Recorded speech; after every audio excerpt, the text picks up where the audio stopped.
बोलो जयकारा, बोल मेरे श्री गुरु महाराज की जय। सौभाग्यशाली गुरुमुखों, जब कोई व्यक्ति बिना सोचे समझे दिल की रहस्यमय बात किसी ऐसे व्यक्ति पर प्रकट कर देता है कि परिणाम स्वरूप उसे पछताना पड़ता है, उस मनुष्य का प्रमाण उस फूल की भांति है जिस प्रकार सुगंधि के निकल जाने पर फूल श्रीहीन होकर रह जाता है, अर्थात उस व्यक्ति का महत्व भी उस फूल की तरह कुछ नहीं रह जाता। इसलिए संतों ने जिह्वा इंद्रिया पर संयम करने के लिए बहुत बल दिया। वास्तव में उपयुक्त बात करने वाला व्यक्ति ही बुद्धिमान है। इसके विपरीत अधिक वह आकरण बोलने वाले का मन चंचल होता है, उसकी बुद्धि में सोचने समझने की शक्ति क्षीण हो जाती है और आत्मा में निर्बलता आती है। ऐसे मनुष्य का स्वभाव चंचल होता है कि जब तक वह सुनी हुई बात को दूसरे पर प्रकट कर नहीं लेते, तब तक उनके पेट में दर्द सा होता रहता है। ऐसे मनुष्य जीवन विश्वास के योग्य नहीं रहते। सत्पुरुषों की दृष्टि में ऐसे मनुष्य की कीमत कौड़ी तुल्य भी नहीं होती। उन्होंने तो उनकी तुलना एक निर्जीव ढोल से की है। जैसे ढोल भीतर से खोखली होती है, यही दशा वाणी पर संयम न करने वालों की होती है।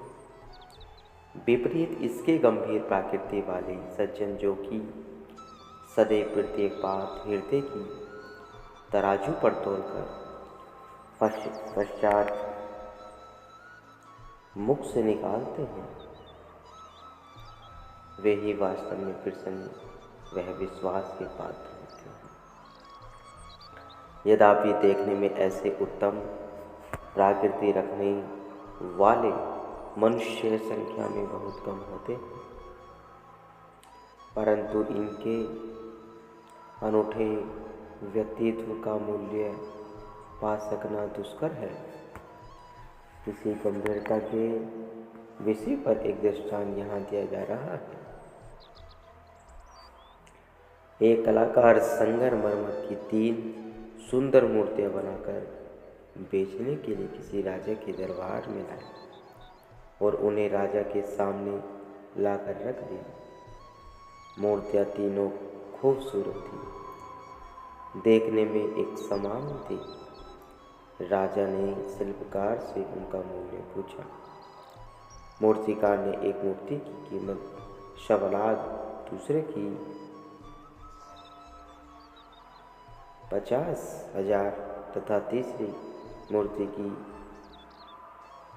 40,000 रुपये बताए। यह सुनकर राजा आश्चर्यचकित हुआ, बिना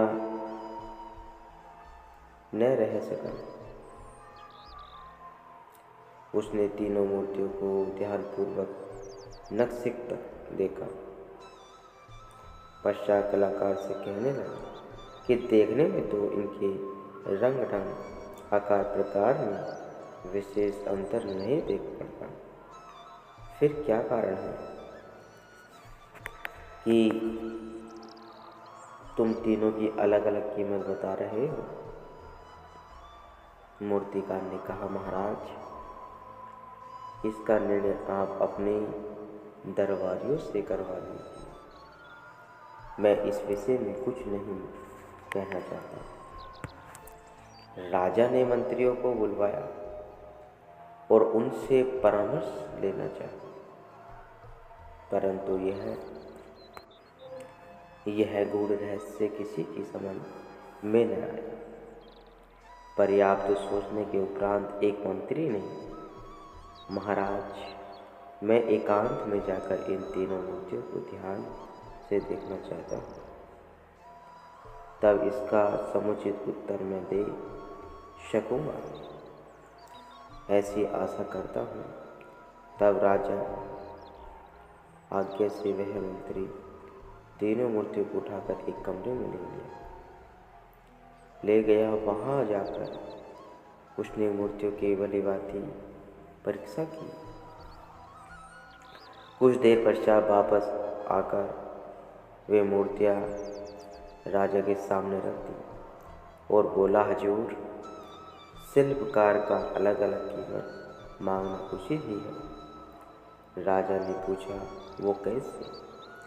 तब मंत्री ने राजा के जटिल प्रश्न का समाधान करने के लिए यह आज्ञा की कि एक मूर्ति के कान में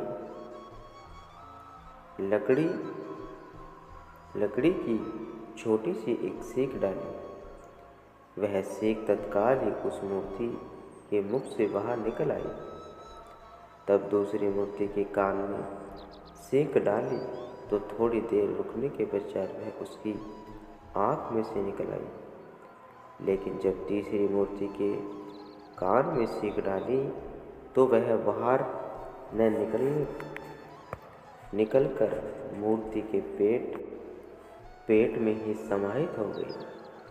यह देखकर सबके आश्चर्य की सीमा न रही और सभी इसका कारण जानने को उत्सुक हो उठे। तब मंत्री ने विनय की, महाराज, यह तो आप सब ही देख रहे हैं। इसका तात्पर्य यही निकलता है, जो व्यक्ति किसी बात को सुनकर अपने दिल में रख लेता है वह वास्तव में 1.25 लाख का आदमी है और मनुष्य में उत्तम श्रेणी का है। जो व्यक्ति एक बात कहने से सुनकर मुख से तो न कहे परंतु उसके दिल में खटकती रहे कि अमुक बात मैंने कही है, वह मध्यम कोटि का होता है। इसी प्रकार जो व्यक्ति कान से बात सुनकर उसी क्षण मुंह से उगल छोड़ता है वह निम्न स्तर घटिया श्रेणी का व्यक्ति है। उसका मूल्य तो कोड़ी भी नहीं। अतः कलाकार 2 मूर्तियों की कीमत 50,000 और 25,000 रुपये मांगता है। यद्यपि प्रत्येक देखने में तो वह तद्रूप ही है, परंतु मेरे विचार अनुसार तो इन मूर्तियों का मूल्य 2 या 4 रुपये से अधिक नहीं है तथा इस गहरे कान वाली मूर्ति का मूल्य 1.25 लाख रुपये तो बहुत कम है। अगर इससे भी अधिक यह कीमत मांगे तब भी उचित ही है। इसने अपनी कला में अद्भुत चमत्कार कर दिखाया है, अतः इसे मुंह मांगी कीमत देनी चाहिए। राजा शिल्पकार की निपुणता और मंत्री की कुशाग्र बुद्धि को देखकर अति प्रसन्न हुए। 2.25 लाख रुपये मूर्ति की कीमत तथा 1 लाख रुपये पारितोषिक के रूप में उसे देकर कलाकार से राजा ने वह मूर्ति खरीद ली। इस दृष्टांत का तात्पर्य यही है कि जो मनुष्य आकृति से चाहे कितना भी सुंदर क्यों न हो, यदि वह किसी बात का मूल्य नहीं जानता अथवा किसी रहस्यमय बात को सुनकर तत्काल मुंह से निकाल छोड़ता है, वह व्यक्ति एक कौड़ी से भी तुच्छ है। दूसरे प्रकार की प्रकृति रखने वाला मनुष्य बात सुनकर अन्य पर प्रकट करने के लिए तत्क्षण न कहकर भीतर से उतावला सा बना रहता है कि अमुक बात मैंने कहनी है। वह पहले से कि चिंता मात्र तो अच्छा है, परंतु उसका मूल्य भी नामात्र है। जो भीतरी स्तर का स्वभाव अपने जीवन में उतार लेता है, अतः किसी बात को सुनकर दूसरे पर बिल्कुल प्रकट नहीं करता, प्रत्युत्तर गंभीरतापूर्वक अपने अंतःकरण में ही रख लेता है। ऐसे विश्वास पात्र व आदर्श में चरित्र रखने वाले सज्जन का मूल्य तो बहुत ही ज़्यादा है। वही सर्वश्रेष्ठ प्राणी कहलाने के योग्य है। अतः मनुष्य को चाहिए कि वह गंभीर प्रकृति का बने।